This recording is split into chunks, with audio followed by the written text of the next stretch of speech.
Hey everybody, we are back in our Proverbs study. We are going to finish this thing.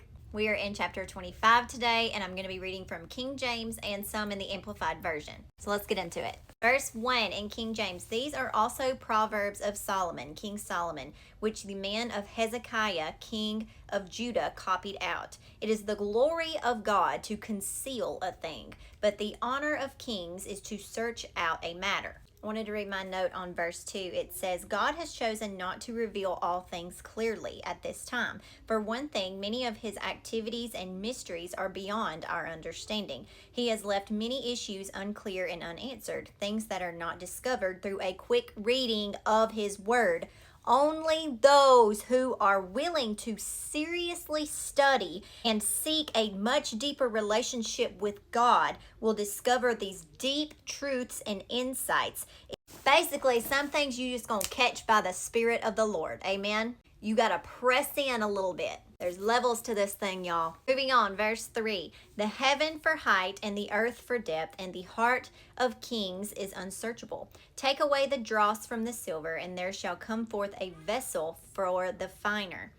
Take away the wicked from before the king, and his throne shall be established in righteousness. Verse 6 in Amplified says, do not be boastfully ambitious and claim honor in the presence of a king, and do not stand in the place of great men. Verse 7 in King James says, for better is it that it is to be said unto thee, come up here, than thou shouldest be put lower in the presence of the prince whom thine eyes have seen.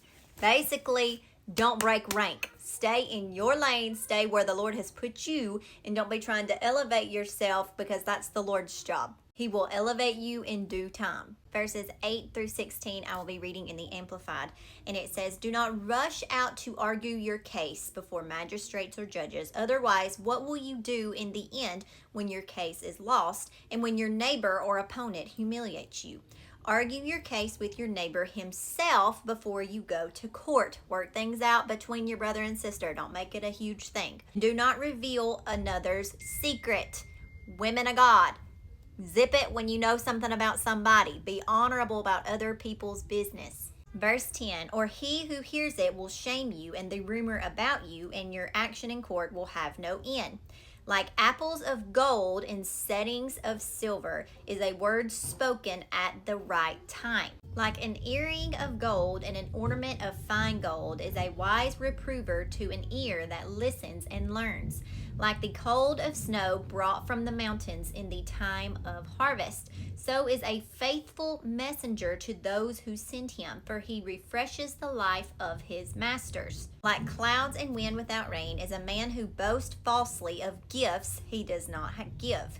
By patience and a calm spirit a ruler may be persuaded, and a soft and gentle tongue breaks the bone of resistance. Have you found pleasure sweet like honey? Eat only as much as you need, otherwise, being filled excessively, you vomit. Verse 17 in King James says, withdraw thy foot from thy neighbor's house, lest he be weary of thee, and so hate thee. Don't overstay your welcome.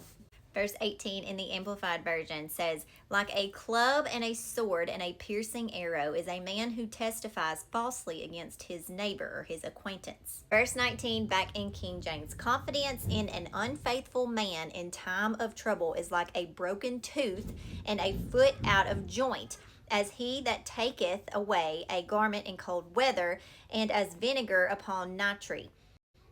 So is he that singeth songs to a heavy heart. If thine enemy be hungry, give him bread to eat, and if he be thirsty, give him water to drink. Let me read that one again. If your enemy is hungry, give him or her bread to eat, and if they be thirsty, give them water to drink. For thou shalt heap coals of fire upon their head, and the Lord shall reward thee. The north wind driveth away rain, so doth an angry countenance a backbiting tongue. It is better to dwell in the corner of the housetop than with the brawling woman in a wide house. As cold waters to a thirsty soul, so is good news from a far country. Verses 26 and 27 in the Amplified says, like a muddied fountain and a polluted spring is a righteous man who yields and compromises his integrity before the wicked. Basically, you ain't got a backbone. It is not good to eat much honey, nor is it glorious to seek one's own glory. Last verse in the King James says, He that hath no rule over his own spirit is like a city that is broken down and without walls. That was chapter 25. I will see you next time for chapter 26.